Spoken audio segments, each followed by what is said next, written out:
ઉપાધિ કરવામાં ઈ ટ્રક બચી ગયો છે તો તમારા માટે હું લઈને આવ્યો છું વિવોએ લોન્ચ કર્યું છે એનું ન્યૂ મોડલ V50e જેમાં અમેઝિંગ કલર બે આપેલા છે અને સાથે સાથે ન્યૂ ડિઝાઇન અને નવા કેમેરા ફ્યુચર ફંક્શન સાથે આવ્યું છું.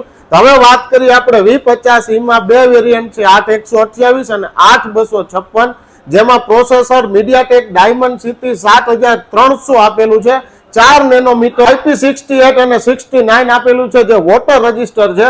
કેમેરા ફ્રન્ટ અને રિયલ બંને 50 મેગાપિક્સલના છે. સ્લિમેસ્ટ ફોનમાં 5600 mAh ની બેટરી છે અને ચાર્જ કરવા માટે 90 વોલ્ટનું ફ્લેશ ચાર્જર આપેલું છે. જલ્દીથી જલ્દી ચાર્જ થશે એવું કંપની કહે છે. એમાં 10% કેશબેક છે અને બજાજના કાર્ડમાં ફાઇનાન્સ કાર્ડમાં સરળ હપ્તે પણ થઈ જશે. લાઈવ ડેમો આપણી પાસે અવેલેબલ છે તો તમારો ફોન બુક કરવા માટે જલ્દીથી પધારો રામદેવ મોબાઈલ, જીનપરા ચોક, વાંકાનેર અને રામદેવ મોબાઈલ, પાળધરા.